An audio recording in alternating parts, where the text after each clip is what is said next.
Does your morning also begin not with an alarm, but with the question, what should I make today? As soon as your eyes open, do all of these questions start racing through your mind at once?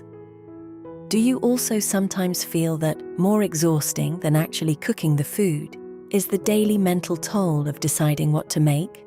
If your answer is yes, then trust me, you are not alone. This is the story of Naomi, who used to live in Japan. It was 5:30 a.m. Naomi woke up just seconds before her alarm was set to go off. Soft, golden sunlight poured into the room through the paper screens. Birds chirped outside. The morning air felt fresh. However, there was no peace in Naomi's mind. Even before she had left her bed, her thoughts began to race. What should I make for breakfast today? What should I pack in the kids' lunchboxes? Is there any vegetable left for dinner tonight? If I get late in the evening, how will I manage dinner? I need to go to the market. We're out of milk, too. In barely 30 seconds, her mind had calculated the entire day's burdens. She walked into the kitchen, opened the fridge, stared blankly at the items inside for a few moments. Half a head of cabbage, 2 carrots, a container holding something entirely unidentifiable, and last week's leftover curry. She closed the fridge, took 2 steps, then walked back and opened the fridge all over again. Just then, her 8-year-old daughter Aiko walked up behind her and giggled.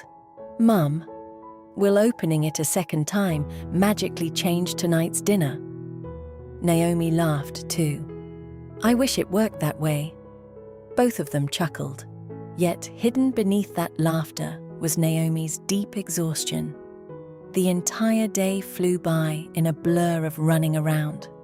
Morning breakfast, getting the kids ready for school, house chores, office work, lunch preparation, evening grocery shopping, and the moment the clock struck 6, the exact same old question stared her in the face.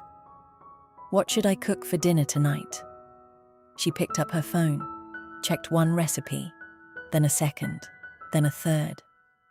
10 minutes passed, yet cooking hadn't even begun.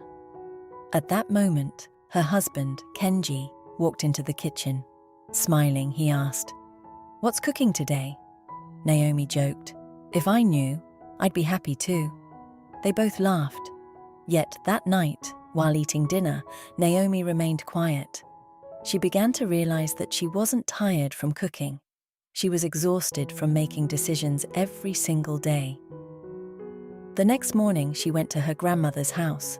Grandmother was in the garden, watering the plants. Seeing Naomi, she smiled and asked, "How come you're here so early today?" Without holding anything back, Naomi poured her heart out. "Grandma, I feel like my whole day goes into just thinking about what breakfast will be, what goes into the kids' lunch, and what to make for dinner. I am not cooking anymore. Cooking is wearing me out." Grandmother smiled. She led her to the veranda, handed her a cup of tea, and said, "The problem isn't the food, Naomi." "Then what is it?" she asked. Grandmother replied, "The problem is that every single day, you turn your kitchen into a new exam." Naomi didn't understand. Grandmother took her into the kitchen. Everything there was very simple. No dozens of spices, no expensive gadgets, just rice, miso, some fresh vegetables, and a few essential utensils. "That's it?" Naomi asked in surprise. Grandmother chuckled. "To make good food, you don't need more things. You need the right habits." Grandmother first picked up a piece of paper, drew 4 small lines on it. "From now on, every meal will follow this structure," she wrote down. 1 bowl of rice, 1 soup, 1 protein, 2 small vegetable dishes. Naomi asked, "That's it? This every day?" Grandmother said, "The structure remains the same. The flavors will keep changing." That day, they cooked together. The rice was already cooking. The miso soup was ready in 5 minutes. A bit of grilled fish, spinach, and a light cucumber pickle. The entire meal was ready in barely 30 minutes. Naomi couldn't believe it. "So fast," Grandmother smiled. "When you don't need to think of something new every day, your hands naturally move faster." That night, for the first time, Naomi felt that cooking wasn't all that difficult after all. The next day, Grandmother took her to the local vegetable market. Naomi walked straight toward the vegetables she always bought. Grandmother caught her hand. "Not today." "Why?" "Come over here first." She led her to a stall that carried only seasonal vegetables, fresh radishes, green leafy vegetables, carrots, and fresh mushrooms. Naomi said, "But I was thinking of making something different today." Grandmother smiled.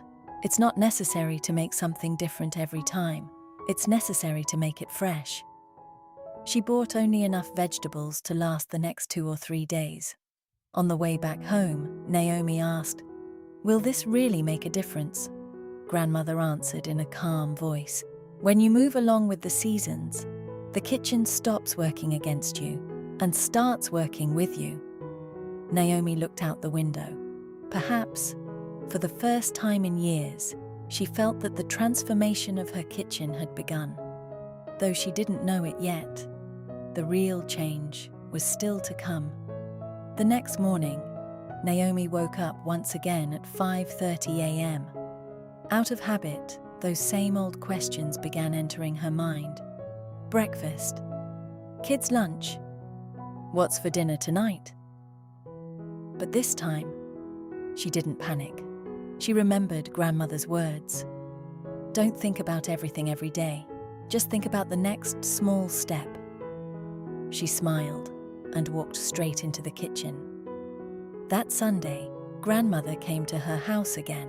Naomi proudly declared, "Today I'm going to prep the food for the entire week." She pulled out the vegetables, arranged the utensils, and began 4 hours of prep work. Grandmother laughed and turned off the stove. "What's the rush? If I don't cook today, it will be a hassle all week." Grandmother shook her head. "That's the mistake." She put a large pot of rice on the stove, set some eggs to boil, lightly roasted carrots, radishes, and sweet potatoes, then prepared a simple dashi broth in a large pot. That was it. Work done. Naomi was stunned. "The rest of the food," Grandmother smiled. "The rest of the food isn't made now. It gets made when it's needed."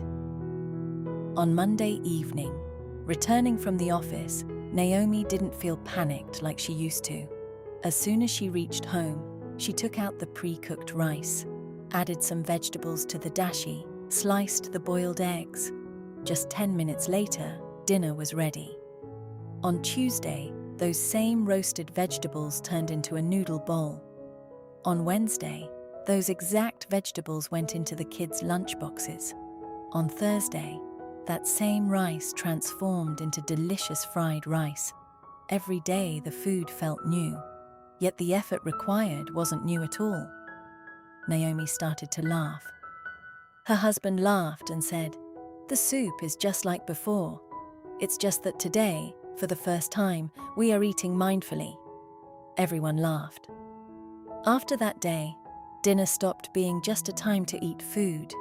It became the best part of the day spent with the whole family. The children shared stories about school. Her husband narrated funny incidents from his office. And Naomi, for the first time, she ate without rushing. She realized that previously, she always kept eating until her plate was completely empty. Now, as soon as her stomach began to feel full, she stopped eating. Her body started feeling lighter. She began sleeping better at night. A few weeks later, Grandmother visited her house again.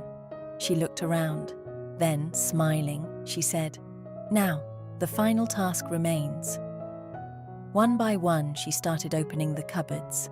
Out came a machine, whose plug hadn't been used in years. A juicer, that had been used only twice since her wedding. Some strange cutter, which nobody even remembered how to use. Grandmother laughed and said, Your kitchen looks less like a place to cook and more like a storage warehouse." They both shared a hearty laugh. They spent the entire day organizing the kitchen. Anything that hadn't been used in a year was set aside. The counter became clear. Now in front of them were only the things that were used daily: rice, miso, soy sauce, a few spices, and 2 or 3 good pots. The kitchen suddenly felt bigger than before, as if the room itself had breathed a sigh of relief. A month later, it was the same morning, 5:30 a.m. Naomi woke up before the alarm went off, but this time, there was no rush or panic in her mind. She knew what breakfast would be, what would go into the kids' lunch, and she had no worries about dinner either, because everything wasn't predetermined. Rather, things had become so simple that deciding took only a few minutes. She went into the kitchen, opened the fridge. This time she didn't need to open it twice. Standing behind her, Aiko smiled and said, "Mom, did you open the fridge only once today?" Naomi laughed. "Yes, because today I don't need to ask it for answers." In the evening, everyone sat together at the dinner table. No TV, no mobile phones, just conversation, laughter, and simple warm food. Naomi looked around. The house was the same. The kitchen was the same. The food wasn't drastically different either. The only thing that had changed was the approach. She understood that her biggest problem was never cooking food. The problem was making more decisions than necessary every day, buying more things than necessary, and making a simple task far more difficult than it needed to be. Grandmother was right. Peace doesn't come from adding new things. It comes from removing unnecessary things. After that day, Naomi didn't perform any miracles. She simply adopted 5 small habits. Yet those very 5 habits transformed her days. Now mornings began, not with anxiety, but with peace. Afternoons passed without running around. And evenings were no longer just about rushing to cook dinner. They had become the most beautiful moments spent with her entire family.